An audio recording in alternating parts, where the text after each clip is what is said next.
మనం ఆలోచించినప్పుడు దేవుడు తన ప్రజలను నడిపించడానికి ఆయా కాలాలలో ఆయా పరిస్థితుల్లో దేవుడు కొందరు నాయకులను లేవనెత్తాడు. కొందరు న్యాయాధిపతులను దేవుడు లేవనెత్తాడు. కొందరు రాజులను దేవుడు లేవనెత్తాడు. మరికొంతమంది ప్రవక్తలను కూడా తన ప్రజలను నడిపించడానికి దేవుడు ఆయా కాలాలలో దేవుడు లేవనెత్తాడు, వాళ్లను వాడుకున్నారు. అలా దేవుని చేత బలంగా వాడబడినటువంటి దైవజనులలో అగ్ని ప్రవక్తగా పేరు పొందిన ఒక ప్రవక్త ఉన్నాడు. ఆయన పేరు ఏలియా ప్రవక్త. దేవునికి స్తోత్రం, హల్లెలూయా. దేవుడే నాకు బలము అని చెప్పి ఒక బలమైన ప్రవక్తగా దేవుని కొరకు వాడబడిన దైవజనుడు ఏలియా ప్రవక్త గారు. ఆయన జీవితంలో అడుగడుగున అనేకమైన సవాళ్ళను ఎదుర్కొన్నాడు. ఆఖరికి దేశాన్ని పరిపాలించే మహారాజు మహారాణి ఎదుట కూడా సవాళ్ళు ఎదుర్కొని దేవుని కొరకు మండి ఒక అగ్నిజ్వాలగా నిలబడ్డాడు ప్రభుపక్షమున ఏలియా ప్రవక్త. ఆయన పరిచర్య అంతా కూడా సవాలుతో కూడిన పరిచర్య. ఎక్కడ దెర్ ఈజ్ నో కాంప్రమైజ్, ఎక్కడ ఆయన కాంప్రమైజ్ అయిన దాఖలాలు లేవు. రోషము కలిగిన ప్రవక్తగా ఆయన పరిచర్య చేశారు. అయితే ఒకానొక దినాన దేవుడు ఏలియా గారితో మాట్లాడి, ఏలియా, ఈ భూమి మీద నీ పరిచర్య కాలం ముగించబడింది, దా నా సన్నిధికి వచ్చే అని దేవుడు పిలిచి, ఇంతకాలం ఈ భూమి మీద నా కొరకు రోషంగా నమ్మకంగా నువ్వు బ్రతికావు కాబట్టి ఒక అద్భుతమైన అవకాశం నీకు ఇస్తున్నాను. ఏంటంటే, నేను పరలోకము నుండి నీ కొరకు ఒక అగ్నిరథాన్ని పంపుతున్నాను. దేవునికి స్తోత్రం. దేవుడు ఎంత విలువను ఏలియా ప్రవక్తకి ఇచ్చారు అంటే, ఈ రోజులో ఎక్కడికైనా మనం వెళ్ళాలనుకోండి, అక్కడికి మనం చేరడానికి ఆటోనో బస్సునో దేన్నో దాన్ని పట్టుకొని వెళ్ళాలి, కష్టపడి ప్రయాసపడి. ఒకవేళ మన విలువ కొంచెం పెరిగినట్లయితే, కొంచెం మనం విలువైన వ్యక్తులుగా మన జీవితంలో ఉన్నట్లయితే, అవతల వ్యక్తులే మన దగ్గరికి దేనైనా ఒక వెహికల్ని పంపిస్తారయ్యా, మీ కొరకు దేనో దాన్ని పంపిస్తున్నాం, దాంట్లో ఎక్కువ వచ్చేయండి. దేవుడు తన దాసుడగు తన దైవజనుడగు ప్రవక్తగా ఉన్నటువంటి ఏలియా గారిని పరలోకం తీసుకువెళ్ళడానికి దేవుడే పరలోకపు అగ్ని రథములను పంపాడు. దేవునికి స్తోత్రం. మీకు అర్థమైంది? ఏలియా వెళ్ళడం కాదు, దేవుడే ఏలియా గారి కొరకు ఒక అగ్నిరథాన్ని భూమి మీదకు పంపించబోతున్నాడు సుడిగాలిలో. ఆ విషయం ఏలియా గారికి తెలిసింది. దేవుని యొద్దకు నేను చేరబోతున్నాను, సిద్ధపాటు కలిగిన వాడిగా ఉన్నాడు. ఆయన దగ్గర ఉన్నటువంటి శిష్యులందరికీ కూడా ఈ వార్తను తెలియపరిచి, నా శిష్యులారా, దేవుని పిలుపుకు నేను లోబడుతున్నాను, నేను వెళుతున్నాను అని దేవునికి ఒక నమ్మకమైన పరిచారకుడిగా, దేవుని కొరకు నాకంటే రోషము కలిగిన ఒక ప్రవక్తగా నువ్వు జీవించు అని ఎలీషా గారికి కూడా ఆ చివరి మాటలు చెప్తుంటే, అప్పుడు ఎలీషా అన్నారు, అయ్యా దైవజనుడా, ఇంతవరకు నీ వెంబడి నేను నడిచాను కాబట్టి నీవు నాకు అంగీకరిస్తే నీతో ఇంకా కొంచెం ముందుకి వస్తాను. మిగతా వాళ్ళందరూ అక్కడే ఆగిపోయారు. ఈయన వెళ్ళిపోయాక మా జీవితాలు ఏంటి, మా భవిష్యత్తు ఏంటి, మా పరిస్థితులు ఏంటి అని వాళ్ళందరూ అక్కడే ఆగిపోయారు. కానీ ఎలీషాగా ప్రవక్త మతం తన దైవజనుడుగా ఉన్నటువంటి, తన గురువుగా ఉన్నటువంటి ఏలియా గారితో ఇక కొంచెం ముందుకు నడవడానికి ఇష్టపడ్డారు. వాళ్ళిద్దరు నడుచుకుంటూ వారు కొన్ని ప్రాంతాలు దాటుతూ యోర్దాను అనే స్థలానికి వచ్చారు.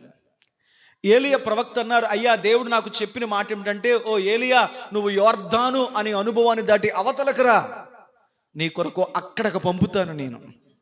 మనం అనుకోవచ్చు, ప్రభా అక్కడ దాకా పంపే దగ్గర బదులు ఉన్న చోటే పంపొచ్చు కదా.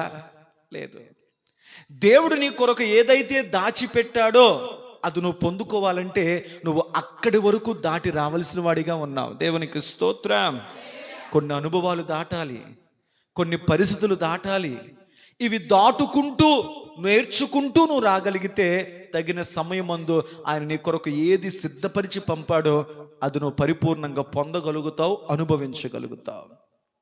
యోర్దాను దగ్గరికి వచ్చిన తర్వాత ఏలియా ప్రవక్త తన శిష్యుడిగా, ఆయనను వెంబడిస్తున్నటువంటి ఒక శిష్యుడిగా ఉన్న ఎలీషాతో అన్నాడు, అయ్యా ఇక్కడతో నువ్వు ఆగిపో, నేను యోర్దాను దాటి వెళ్ళాలి. వెంటనే ఎలీషా మారం చేస్తున్నాడు, బతిములాడుతున్నాడు, లేదయ్యా లేదయ్యా, నువ్వు నాకు అనుమతిస్తే గనుక దయచేసి ఇదిగో నేను నీతో పాటు యోర్దానును దాడతాను, నువ్వెలా దాడతావో నీ వెనకాలే నీ వెంబడే నీ అడుగు జాడల్లోనే నేను నడుస్తాను. అయ్యా నేను అవతలకు ఒడ్డుకి వెళ్ళిన తర్వాత నేను దేవుని సన్నిధికి వెళ్ళిపోతాను, మరి నువ్వు యువతల ఒడ్డుకి ఎలా వస్తావు అవేవి నాకు తెలియదు, నేను నీ వెంబడే నడుస్తాను.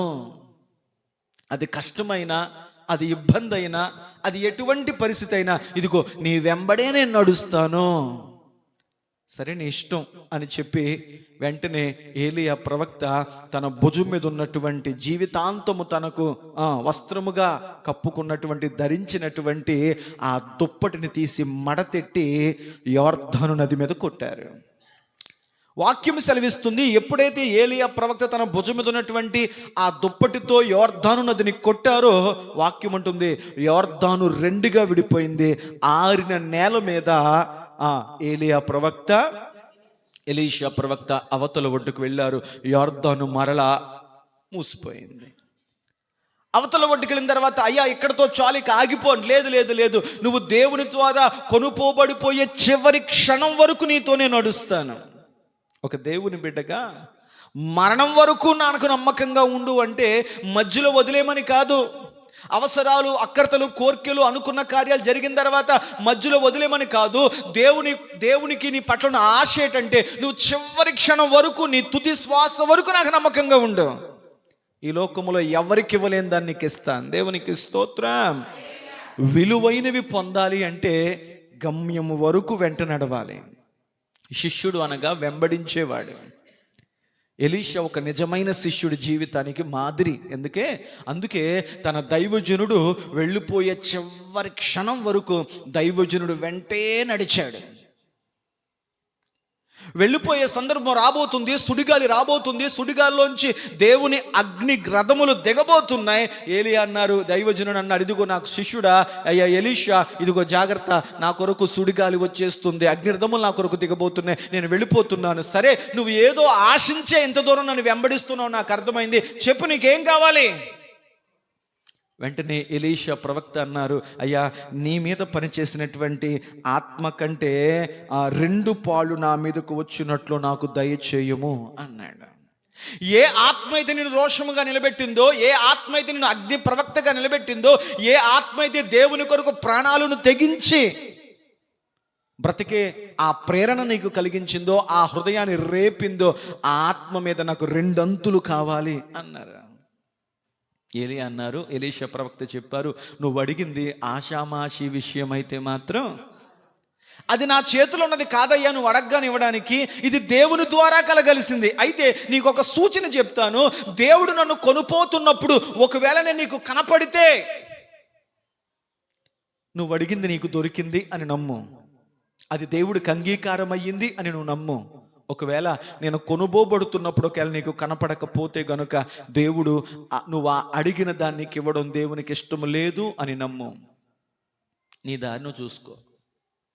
వెంటనే ఆకాశం నుంచి సుడిగాలి రూపంలో దేవుని అగ్నిరథాలు దిగాయి. ఏలియా ప్రవక్త దాని మీద కూర్చున్నాడు, ఆయనను సుడిగాలి రూపంలో వెళ్ళిపోయాడు. ఎలీషా ప్రవక్త పైకి అలా చూస్తూనే ఉన్నాడు, కనపడతాడేమో నా దైవజనుడు, నేను కోరుకున్నటువంటి ఆ 2 అంతుల అభిషేకం నా మీదకి వస్తుందేమో. ఎంతసేపు ఎదురు చూసినా ఏలియా మరలా ఎలీషాకు కనబడలే. వెంటనే వేదనతో, అయ్యో నేను ఆశించింది నేను పొందలేకపోయానేంటి అన్న వేదనతో ఎలీషా తన బట్టలు చింపుకొని అలాగే చూస్తున్నాడంటే పైకి, నిరుత్సాహపడలే. నా తపనేంటో, నా ఆశ ఏంటో, నా దప్పికేంటో నా దేవునికి తెలియాలని చెప్పి అతడు వస్త్రములు చింపుకొని తదేకంగా అలాగే చూస్తున్నాడంట. ఏలియా గారికి కాదు, ఏలియా ఏ దేవుని ఎదుట నిలబడ్డాడు ఆ దేవుని కనుచూపు ఆశతో చూస్తున్నటువంటి ఎలీషా మీద కనపడింది. వెంటనే దేవుడు దానికి సూచనగా ఆయన మీదకు ఆత్మను అనుగ్రహిస్తున్నానని చెప్పడానికి, ఏ దుప్పటైతే ఏలియా గారిని కప్పుతూ వచ్చిందో, ఏ దుప్పటైతే యోర్దాను 2 పాయలు చేసిందో, ఆ దుప్పటి ఎగురొచ్చి ఎలీషా గారి దగ్గర పడింది, ఎలీషా గారి చేతికి అందింది. దేవునికి స్తోత్రం. కొన్నిసార్లు మనం అనుకున్నట్లు దేవుడే కార్యాలు చేయడు. మనం చెప్తాం, ప్రభు ఇలా చెయ్యి, ఇలా చెయ్యి, ఇలా చెయ్యి. ప్రభు అంటాడు, నువ్వు చెప్పినట్లు ఏవీ చేయవు. ఎందుకంటే భక్తుడు అంటాడు, మానవుడు దేవునికి ఆలోచన చెప్పతగునా అంటాడు. మనం చెప్తాం దేవునికి ఇలా చేయ ప్రభా అని ప్లానింగ్ మనం చెప్తాం. లేదంటాడు, జగత్ పునాది వెయ్యకబడక ముందే ఆయన నీ జీవితం పట్ల అన్నీ సిద్ధపరిచాడు. కలిగి ఉన్నదేదియో ఆయన లేకుండా కలగలేదు. ఆయన ఆల్రెడీ అన్నీ పరిపూర్ణం చేసేసాడు. ఎప్పుడు ఏం జరగాలో ఆ టైం వస్తే అవి జరుగుతూనే ఉంటాయి.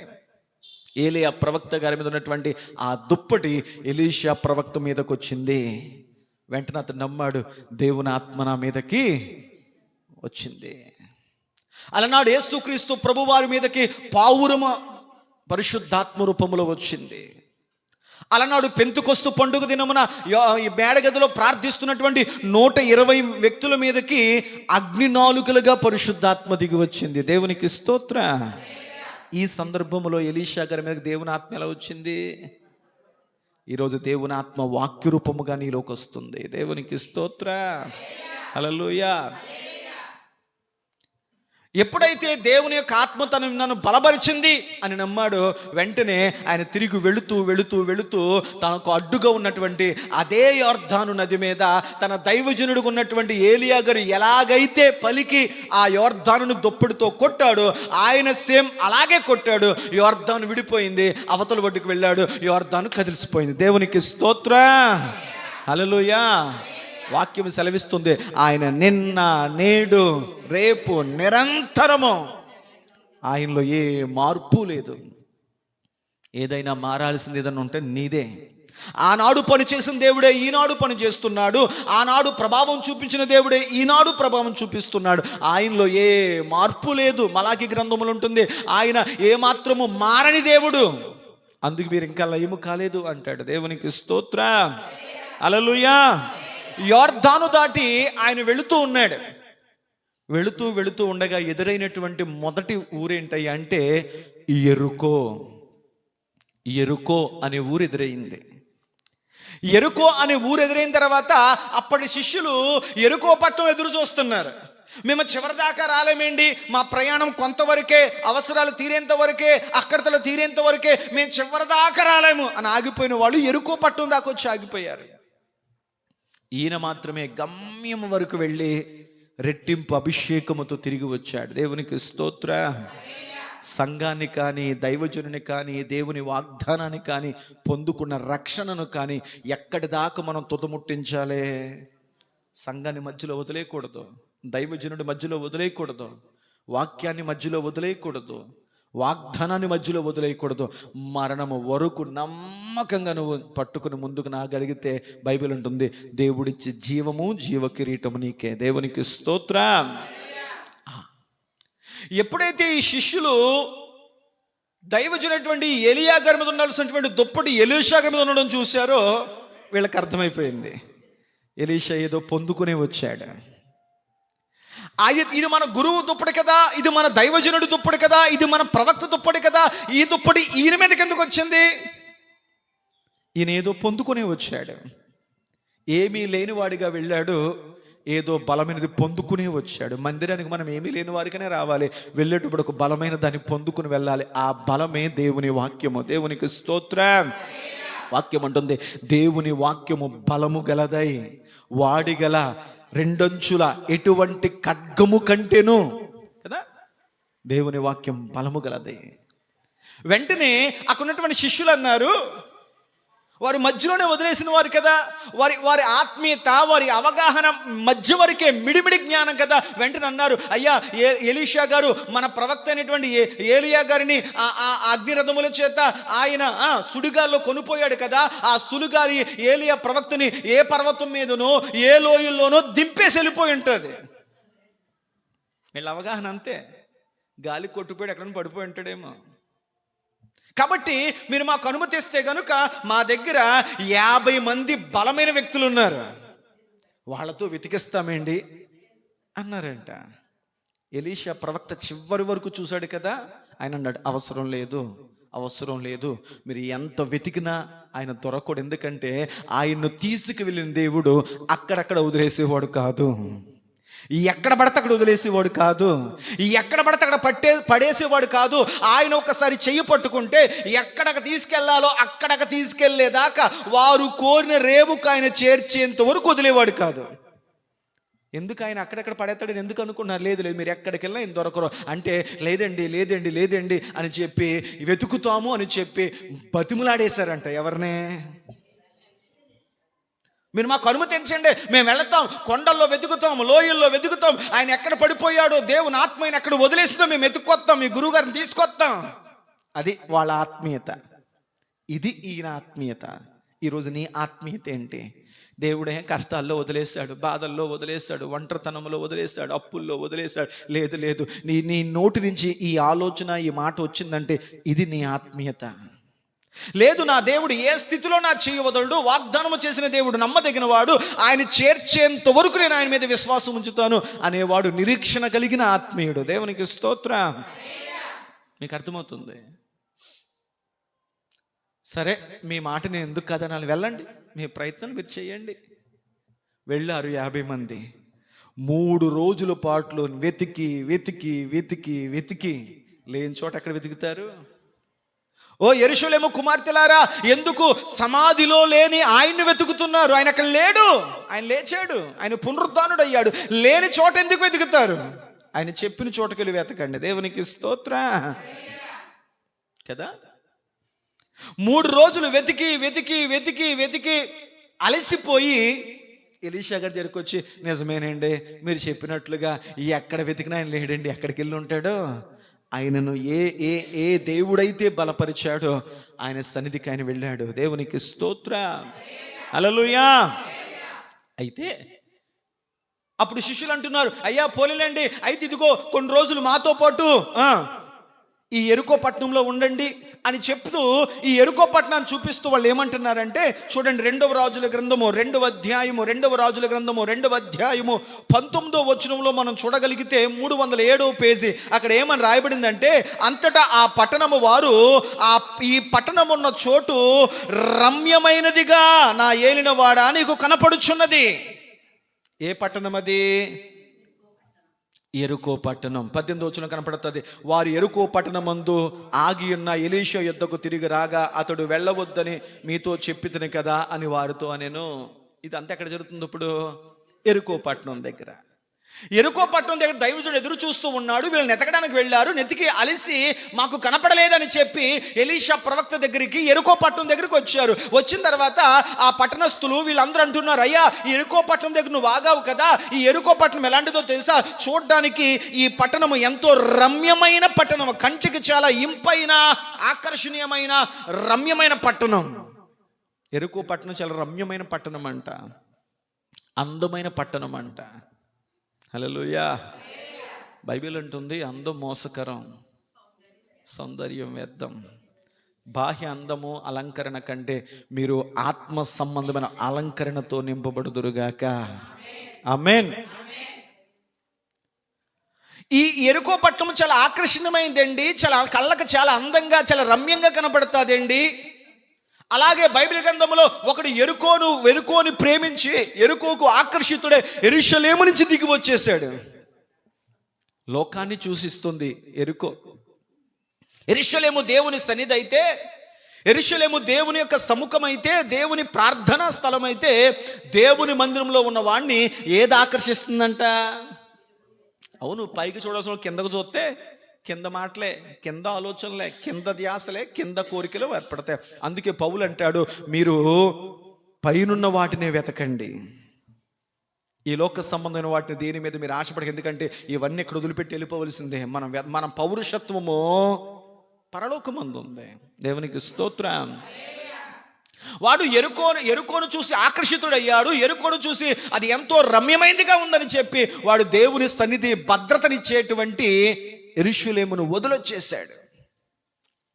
మోయాబు దేశంలో ఉన్నటువంటి నయోమి కూడా బెత్లెహేం అని చెప్పేటువంటి దేవుని సన్నిధిని భద్రతను వదిలి, మోయాబు పట్టణం బాగుంటుందంట, అక్కడ కరువు లేదంట, అక్కడ సమృద్ధి ఉందంట అని దేవుని సన్నిధిని వదిలిపెట్టి మోయాబు పట్టణానికి వెళ్ళింది. హల్లెలూయా, హల్లెలూయా. కొండ మీద నుంచున్నటువంటి లోతు, ఇదిగో ఈ సొదొమ గొమొర్రా పట్టణం చూడడానికి దేవుని ఏదెను తోటలా ఉంది అని ఆశించి అతడు ఆకర్షణీయంగా పచ్చగా కనపడినటువంటి సొదొమ గొమొర్రా పట్టణానికి వెళ్ళిపోయాడు. ముగ్గురిని చెప్పా. ఎవరెవరు? లోతు, నయోమి, యెరికో పట్టణం దిగి వచ్చినటువంటి ఒక భక్తుడు, ఒక విశ్వాసి. ఎప్పుడైతే వాడు యెరికో పట్టణం ఆశించి కిందకి దిగి వచ్చాడో మధ్యలో దొంగల చేత పట్టబడ్డాడు, కొట్టబడ్డాడు, కొన ఊపిరితో విడిచిపెట్టబడ్డాడు. సర్వం దోసుకొని వెళ్ళిపోయారు. ఎప్పుడైతే బెత్లెహేం అనే దైవసన్నిధిని వదిలిపెట్టి మోయాబు పట్టణానికి ఆకర్షితురాలు వచ్చినటువంటి నయోమి తన భర్తను, తన ఇద్దరు కొడుకుల్ని పోగొట్టుకుని సర్వం కోల్పోయింది. మూడవది, కొండ ప్రాంతమైనటువంటి అబ్రహాముతో నివాసాన్ని వదులుకొని, విశ్వాసులకు తండ్రిగా భక్తిలో నడిపిస్తున్న అబ్రహాము సహవాసం వదులుకొని ఆకర్షణీయంగా కనపడినటువంటి దేవుని ఏదేను తోటగా కనపడినటువంటి ఆకర్షించేటువంటి సొదొమ గొమొర్రా పట్టణానికి వెళ్ళినటువంటి లోతు తన భార్య ఉప్పు స్తంభం అయింది. అతని కుటుంబము, అతనికి సంబంధించిన సర్వము అగ్నిలో కాలిపోయింది. అతని కూతుర్లు అతని చేత మరి చరిత్రలో హీనస్థితిలోకి వెళ్ళిపోయారు. సర్వం కోల్పోయారు. దేన్ని వదులుకొని దేని వైపు అడుగులు వేస్తున్నా ఒక్కసారి నువ్వు ఆలోచించాలి. దేవునికి స్తోత్రం. భక్తి మార్గం ఎప్పుడు కూడా కఠినంగానే ఉంటుంది. భక్తి మార్గం ఎప్పుడు ఇరుకుగానే ఉంటుంది. భక్తి మార్గం ఎప్పుడు కూడా ఇబ్బందికరంగానే ఉంటుంది. బైబిల్ అంటుంది, ఇరుకు మార్గమున పోవువారు కొద్దిమందే, కానీ విశాల మార్గము, లోకము విచ్చలవిడిగా ఎలా బ్రతికినా, ఎలా జీవించినా, ఎలా బ్రతికినా నేను అడిగేవాడు లేడు. ఎందుకంటే లోకపు మార్గము విశాల మార్గం, ఎలాగైనా బతకొచ్చు. కానీ పరలోకానికి చేరేటువంటి మార్గము, దైవిక మార్గము, అది హద్దులతో కూడిన మార్గం. నీ హద్దు ఎంతే, నీ ఆలోచన ఎంతే, నీ మనస్సు ఎంతే. హల్లెలూయా. వాళ్ళు అంటున్నారు, అయ్యా ఇది యెరికో, చూడ్డానికి రమ్యమైన పట్టణం, చూడ్డానికి ఎంతో ఆకర్షణీయమైన పట్టణం, కానీ ఇది కళ్ళకు కనపడినంత పైకి అందంగానే ఉంది. కానీ ఒక్కసారి లోపలికి రండి. మనం అంటాం కదా, దూరపు కొండలు నునుపెక్కువ, దగ్గరికి వెళ్తే కానీ తెలియదు. కొన్నిసార్లు పెద్ద ఆ పక్కింటోళ్ళే బాగున్నారు, ఆ పక్కింటోళ్ళు నానే బాగున్నాడు, ఆ పక్కింటోళ్ళు అమ్మే బాగుంది, ఆ పక్కింటోళ్ళే పిల్లల్ని బాగా చూసుకుంటున్నారు, ఆ పక్కింటోళ్ళే ఒక్కసారి ఆ పక్కింట్లోకి వెళ్ళి చూడు అనిపిద్ది. మా ఇల్లు 100 రెట్లు బెటర్ రా బాబు మా అమ్మ నాన్నలతో పోల్చుకుంటే అనిపిస్తుంది. ఇప్పుడు పక్కది ఇప్పుడు గొప్పగానే కనపడద్ది. ఆ పక్కోడికి మంద నచ్చుతుంది. దేవునికి స్తోత్రం. అందుకన్నారు పక్కింటి పుల్లకొర రుచి ఎక్కువ అని. అయితే జరిగింది ఏంటయ్యా అంటే, ఈ పట్టణం చూడడానికి రమ్యముగా ఉంది, కానీ ఒక్కసారి పట్టణం లోపలికి వచ్చి చూడయ్యా, అక్కడ ఉండే నీరు మాత్రం ఎలాంటిదంట. అక్కడ కనపడిన మాట చూడండి, నీళ్లు మంచివి కావు. ఏం కావంట? ఊరు వాళ్ళే సాక్ష్యం చెప్తున్నారు, మా ఊరు చూడడానికి బాగుంటుంది, కానీ అండి మా ఊర్లో నీళ్లు మంచివి కాదు. నీరు మంచిదైతే నేల మంచిదవుతుంది, నేల మంచిదైతే పంట మంచిదవుతుంది, పంట మంచిదైతే తినే ఆరోగ్యాలు మంచివి అవుతాయి. అందుకే కదా కొన్ని ప్రాంతాల్లో సరైన నీళ్లు లేక కిడ్నీ సమస్యలు వస్తున్నాయి, కిడ్నీ ఫెయిల్యూర్స్ అయిపోతున్నాయి. కొన్ని చోట్ల ఫ్లోరిన్ వాటర్ చేత కొంతమందికి ఎముకలు వంకరలు తిరిగిపోతున్నాయి. నీరు మంచిదైతే ఆరోగ్యాలు మంచిగా ఉంటాయి. మా ఊరు చూడడానికి రమ్యంగా ఉందండి, యెరికో లోకము చూడడానికి రమ్యంగా ఉంది, కానీ అందులో ఉండేటువంటి నీరు మంచిది కాదు. బైబిల్ అంటుంది, నీ హృదయములోంచి జీవదారులు బయలుదేరాలి. జీవాన్ని ఇచ్చేటువంటి నీరు అక్కడ ఏమైందంట? మంచి నీరు కాదు. దేవునికి స్తోత్రం చెప్పండి. దేవుని బిడ్డలారా, పైకి ఎంత అందంగా ఉన్నా మనది ముఖ్యం కాదు. నీ హృదయం మంచిగా ఉందా లేదా? నీ హృదయములో ప్రవహిస్తున్నటువంటి ఆలోచనలు, తలంపులు, నిర్ణయాలు, ఉద్దేశాలు అవి ఎంతవరకు మంచిగా ఉన్నవి అని కూడా నువ్వు ఆలోచించే ప్రయత్నము చేయగలగాలి. దేవునికి స్తోత్రం. అక్కడ ఏమని రాయబడిందంటే, ఈ నీరు మంచి కాదు, అందుచేత భూమి నిస్సారమైపోయినదని. ఇదంతా పై అందాలే, ఇవన్నీ పై ఆకర్షణలే, లోపలంతా రోగమే. హృదయం మోసకరమైంది, అది ఘోరమైన వ్యాధి కలది, దాన్ని గ్రహింపగలిగిన వాడు ఎవడు? ఇది పై అందమే, పై మేకప్లే, లోపలికి వెళ్తే చూస్తే అంతా వ్యాధే, రోగమే. ఈ నీరు మంచిది కాదు కనుక ఈ భూమి కూడా సారం లేనిదైపోయిందయ్యా అని చెప్పారు దైవజనుడితో. దేవునికి స్తోత్రం. నేను మరొకసారి దైవజనుడిగా ప్రభు పక్షాన్ని చెప్తున్నాను, పైకి భక్తిని చూపించడం కాదు, నీ భక్తి బయటికి కనపడేది కాదు, నీ భక్తి నీ హృదయాన్ని సారవంతమైందిగా మార్చునుగాక. ఆమేన్ చెప్పండి. ప్రభు అందుకే అన్నాడు, నీలోంచి రాతి హృదయాన్ని తీసి మాంసపు హృదయం నీకు ఇస్తాను, నీ హృదయంలో నుంచి జీవదారులు బయలుదేరతాయి. దేవునికి స్తోత్రం. అర్థమైంది. వెంటనే ఆ భూమిని గూర్చి ఆ నీటిని గూర్చి ఎలీషా ప్రవక్తతో అన్నప్పుడు 20వ వచనం చూడండి, అతడు కొత్త పాత్రలో ఉప్పు వేసి నా యొద్దకు తీసుకురండి అని వారితో చెప్పగా వారు దాన్ని తీసుకొని వచ్చేరి. దేవునికి స్తోత్రం. ఏ పాత్ర అంట? కొత్త పాత్ర తేండి అన్నాడు.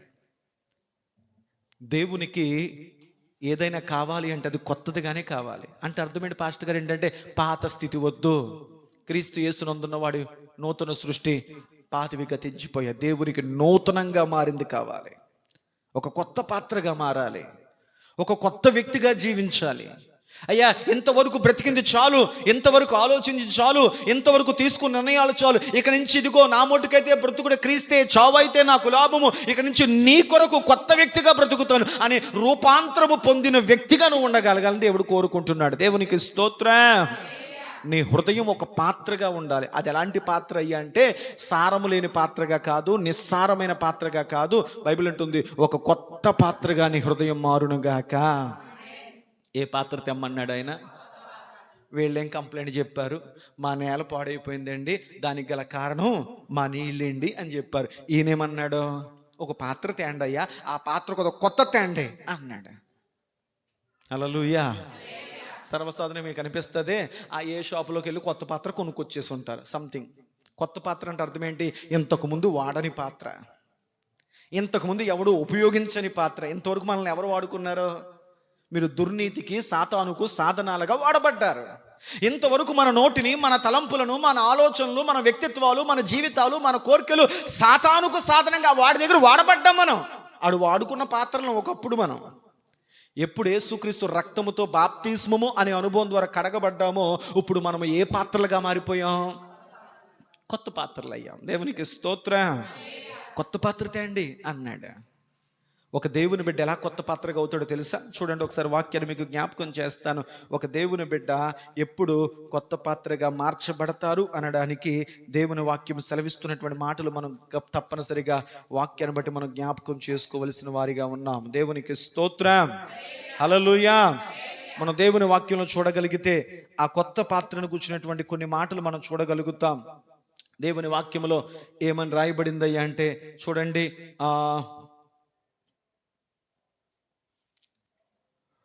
2వ తిమోతికి రాసిన చూడండి మాట మీకు జ్ఞాపకం చేస్తాను. బహుశా కీర్తన గ్రంథం 51:2 వచనం.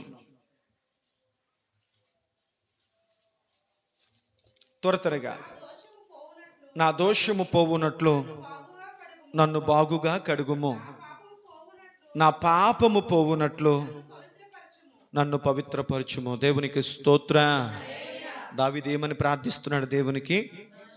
దేవా, నా దోషం పోవునట్లు, నా పాపము పోవునట్లు, ఒక కొత్త పాత్రగా నేను మారినట్లు నన్ను కడుగు. అందుకే దావీదు అంటాడు, నా పాత్ర నిండి పొంగుచున్నది. దేవునికి స్తోత్రం. ఆ పాత్ర అంటే నా హృదయం పొంగుతుంది. కొత్త పాత్రగా మారడానికి దావీదు ఏమని ప్రార్థించాడు? దేవా, నన్ను బాగుగా కడుగుము. దేవునికి స్తోత్రం. చూడండి సామెతల గ్రంథము 25వ అధ్యాయము, సామెతల గ్రంథము 25వ అధ్యాయము 4వ వచనం మనం చూడగలిగితే, వెండిలోని మొస్టు తీసివేసిన ఎడల పుటము వేయువాడు. పాత్ర ఒకటి సిద్ధపరచబడతాది. ఒక నూతనమైన పాత్రగా మనం మార్చబడాలంటే మనలో ఉన్నటువంటి మొస్టు పోవాలి. మొస్టు పనికి రానిది, కళంకమైనది, ఆ మొస్టు నీ హృదయంలోంచి బయటకు వచ్చేస్తే ఖచ్చితంగా దేవుని కొరకు ఒక నూతన పాత్రగా మనం మార్చబడుదుముగాక. ఆమేన్ చెప్పండి. హల్లెలూయా. అందుకే యెహెజ్కేలు గ్రంథం 36:26లో ప్రభు వాక్యం ఏమని సెలవిస్తుందో సార్ చూడండి. యెహెజ్కేలు గ్రంథం 36వ అధ్యాయం 26వ వచనంలో దేవుడు అటువంటి పాత్రగా ఉన్న మనలను ఎలా మార్చాలని ఆశపడుతున్నాడు? నూతన హృదయము నీకిచ్చేదను, నూతన స్వభావము అదే మాట యెషయా గ్రంథం 43వ అధ్యాయం 19వ వచనం. యెషయా గ్రంథం 43వ అధ్యాయం 19వ వచనం. అక్కడ రాయబడిన దేవుని మాట మనం చూడగలిగితే, ఇదిగో నేను ఒక నూతన క్రియ చేయుచున్నాను. దేవునికి స్తోత్రం. హల్లెలూయా, హల్లెలూయా. అలా నూతనమైన నువ్వు ఒక చక్కని పాత్రగా నువ్వు మారితే, ఎలాంటి పాత్రగా మారుతావు తెలుసా? నూతన పాత్రను 2 తిమోతి రాసిన పత్రిక 2వ అధ్యాయం 21వ వచనంలో, ఎప్పుడైతే మనలోంచి పాపం అనే మస్టు నుంచి మనం బయటపడతామో, ఎప్పుడైతే దేవుడు మనకు నూతన హృదయాన్ని ఇస్తాడో, దావీదు వలె ప్రభువా నన్ను కడుగు అని నువ్వు ప్రార్థిస్తావో, దేవుడు ఒక నూతనమైన పాత్రగా నీ హృదయాన్ని మారుస్తాడు. ఆ పాత్రను ఎవరు వాడుకుంటాడంట? చూడండి, 2 తిమోతి రాసిన పత్రిక 2వ అధ్యాయం 21వ వచనం చూడగలిగితే, ఎవడైనను వీటిలో చేరక తన్ను తాను పవిత్రపరుచుకుని ఎడల వాడు పరిశుద్ధపరచబడి యజమానుడు వానుకునే అర్హమైన సిద్ధపరచబడి ఘనత నిమిత్తమైన దేవునికి స్తోత్రం చెప్పండి. మన యజమానుడు వాడుకునే పాత్రగా మన జీవితాలు మార్చబడునుగాక. ఇంతవరకు ఎవరు మనల్ని వాడుకున్నారు? లోకం వాడుకుంది. సాతానుడు మన నోటిని వాడుకున్నాడు దుర్నీతికి సాధనాలుగా. ఎప్పుడైతే యేసుక్రీస్తు రక్తముతో నువ్వు కడగబడ్డావో, ఇప్పుడు నీవు యజమానుడు వాడుకునే సత్కార్యాలు, దైవ కార్యాల కొరకు వాడబడే పాత్రగా నీవు నేను ఉందుముగాక. మనం దేని కొరకు వాడబడాలి? మన దేహము, మన కష్టార్జితము, మన గుప్పిలి దేవుని కొరకు చేసే ప్రతి కార్యాలు దేవుని కొరకు వాడబడాలి అంటే సత్కార్యాల కొరకు, దైవ కార్యాల కొరకు దేవుడు వాడుకునే పాత్ర. ఎవరు పడితే వాళ్ళు దేవుడి కొరకు వాడబడతామంటే కుదరదు. దేవుడు వాడుకోవడం ఇష్టపడాలి. నీతో పరిచర్య చేయించుకోవడం, నీతో పాడించుకోవడం, నీతో ఆరాధించబడడం, నీవు వాక్యము చదవడం, దేవునికి సంబంధించిన ప్రతి కార్యాలు ఆయన నీతో చేయించుకోవడానికి ఆయనకి ఇష్టమవ్వాలి. యజమానుడు వాడుకునే పాత్రగా మనం మార్చబడుదుముగాక. అంటే దేవుని చేత రక్షింపబడి పాప క్షమాపణ పొంది యేసుక్రీస్తు రక్తముతో కడగబడిన ఒక కొత్త పాత్రలోకి ఉప్పు వేయండి అన్నాడు. దేవునికి స్తోత్రం. కొత్త పాత్ర అర్థమైందా? ఇప్పుడు ఆ కొత్త పాత్రలు ఏమేయమన్నాడు? ఉప్పు వేయమన్నాడు. బైబిల్ గ్రంథంలో పాస్టర్ గారు ఉప్పు దేనికి సాదృశ్యమో మనందరికీ బాగా తెలుసు. సమయానుకూలతను బట్టి కొన్ని మాటలు త్వరగా చెప్పి వెళ్ళిపోతారు. బైబిల్ గ్రంథంలో ఉప్పును గురించి మనం ఆలోచించినప్పుడు మత్తయి శుభవార్త 5వ అధ్యాయము 13వ వచనములో యేసుక్రీస్తు ప్రభువారు ఉప్పును గురించి మొట్టమొదటిగా మాట్లాడుతుంటారు. మీరు లోకమునకు ఉప్పు అయి ఉన్నారు అని ప్రభు చెప్పారు. దేవుని బిడ్డ, రక్షింపబడిన బిడ్డ లోకానికి ఉప్పుగా ఉండాలి. ఉప్పు గొప్పతనం ఏంటి? ఉప్పు సారము గలది. రెండవది, ఉప్పు రుచినిస్తుంది. మూడవది, ఉప్పు పదార్థాలు పాడైపోకుండా కాపాడుతుంది. నాలుగవది, ఉప్పు గొప్పతనం ఏంటి అంటే అవి ప్రతి పదార్థాల్లోనూ కలిసిపోతుంది. దేవునికి స్తోత్రం. హల్లెలూయా.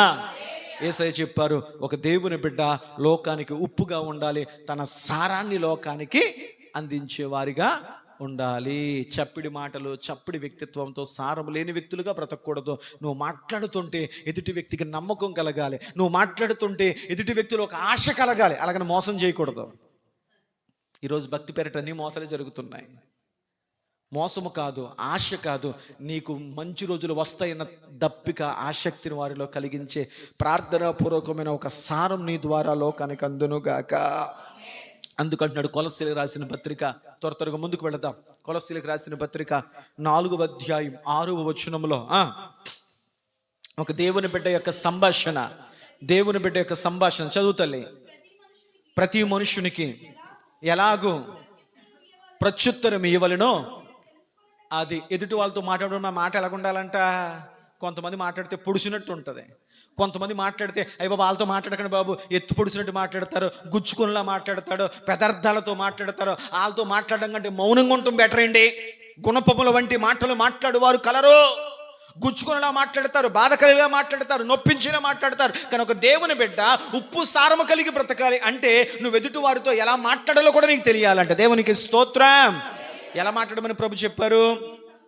నీ సంభాషణ ఉప్పు వేసినట్లు ఎల్లప్పుడూ రుచి కలిగిన మాటలు మాట్లాడాలి. దేవునికి స్తోత్రం. మీరు లోకానికి ఉప్పుగా ఉండాలి. ఉప్పుగా ఉండమంటే అర్థం ఏంటి? ఎప్పుడు ఉప్పు జేబులో పెట్టుకొని లోకస్తులు తిప్పినట్టు తిప్పేమని కాదు.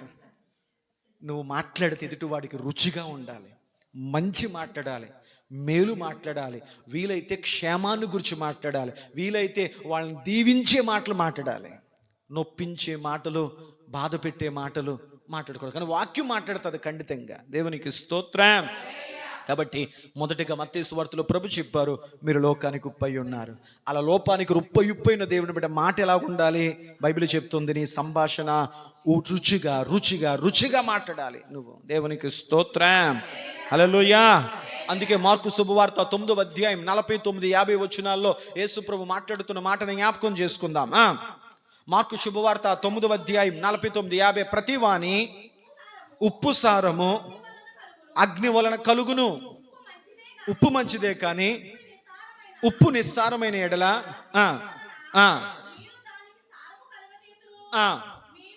మీలో మీరు ఉప్పు సారము గలవారై ఉండి. చాలు తల్లి. నెంబర్ 1 ప్రభు చెప్పారు, మీరు లోకానికి ఉప్పుగా ఉండాలి. నువ్వు నిజంగా లోకానికి దేవుని వాక్యమును బట్టి ఉప్పుగా ఉంటే నీ సంభాషణ ఎదుటి వారితో ఎలాగుండాలి? కారంగా ఉండకూడదు. ఎలాగుండాలి? రుచికరమైన మాటలు మాట్లాడాలి. నువ్వు మాట్లాడితే నోరిపితే, అబ్బా ఎంత చక్కగా మాట్లాడతారా, ఎంత చక్కని పదాలు ఉపయోగిస్తారా, ఎంత చక్కగా పిలుస్తారా. కొంతమంది పిలిస్తే నలుగురిలో అవమానంగా ఫీల్ అవుతావు. ఆ పిలుపులు ఏంటో అర్థం కాదు. బైబిల్ మనకి ఎంత చక్కని పిలుపులు నేర్పింది. సహోదరుడా, సహోదరి, తల్లి, తండ్రి, యజమానుడా, ఎంత చక్కని పిలుపులు బైబిల్ మనకు నేర్పితే ఆ పిలుపులన్నీ పక్కన పడేసి ఏవేవో పిలుపులతో పిలుచుకుంటాం. రుచికరమైన సంభాషణ కలిగి ఉండాలి. అంత మాత్రమే కాకుండా బైబిల్ అంటుంది, ఉప్పు సారం కలిగిన వారికి నువ్వు ఎలా బతుకుతున్నావు అని అర్థమో తెలుసా? ఒకరితో ఒకడు రుచిగా మాట్లాడడం మాత్రమే కాదు, ఒకరితో ఒకడు సమాధానము కలిగి ఉండండి. దేవునికి స్తోత్రం. అది అందరితో కలిసిపోవడం అంటే అర్థం. అందరితో కలిసిపోవాలి, అందరితో సమాధానంగా, విరోధాలు పెట్టుకోకూడదు. దేవునికి స్తోత్రం. ఒక మాట నేను చెప్తాను, ఒక వ్యక్తి నీకు మిత్రుడు అవ్వాలా, అది నీ చేతిలో, నీ మాటల్లోనే ఉంది. ఒక వ్యక్తి నీకు విరోధిగా, శత్రువుగా మారిపోవాలా, అది నీ చేతిలోనే, నీ మాటల్లోనే ఉంది. హల్లెలూయా. మృదువైన మాట క్రోధమును చల్లార్చును, నొప్పించు మాట కోపమును రేపును. మన మాట ఎలా ఉండాలి? చెప్పరేటమ్మా. దాన్ని నువ్వు మృదువుగా మాట్లాడితే ఎలాంటి వాడైనా మాట వింటాడు. దేవునికి స్తోత్రం. హల్లెలూయా. సరే, ముందుకు వెళ్ళిపోదాం. ప్రభు చెప్పారు, మీరు లోకానికి ఉప్పై ఉండాలి, మీ సారము లోకానికి కనపడాలి. ఆ సారము లోకానికి కనపడబడుతుందంటే మీరు రుచి కలిగిన మాటలు మాట్లాడాలి. ఆ రుచి ఎలా ఉండాలి అంటే ఎదుటి వారితో సమాధానం కలిగిన వారిగా ఉండాలి. ఇంకా బైబిల్ గ్రంథంలో దేవుడు ఎందుకు పదే యేసు ప్రభు వారు ప్రసంగం మొదలెడుతున్న ప్రతిసారి ఉప్పు అని ఎందుకన్నాడే? నాకు ఉప్పు అంటే అంత ఇష్టమా? మనం కూర ఎంత బాగుండిన అందులో ఏమెయ్యాలి? ఉప్పు వేయాలి. ఉప్పు లేని కూర చెప్పన. అందుకే యోబు భక్తుడు అంటాడు 6:6లో, చూడండి ఒక మాట, ఆ సందర్భాన్ని బట్టి మీకు జ్ఞాపకం చేస్తాను. యోబు భక్తుడు తన గ్రంథం 6వ అధ్యాయం 6వ వచనంలో యోబు గారు అంటారు, ఉప్పు లేక ఎవడైనా రుచి లేని దాన్ని తిందురా. చాలు తల్లి. ఉప్పు లేకుండా ఎవడైనా రుచి లేని దాన్ని తింటాడా? నీ మాట ఎలా ఉండాలి? వాళ్ళ నా మాట వినరండి అంటే అర్థం ఏంటంటే నీ మాటలో ఉప్పు లేదు.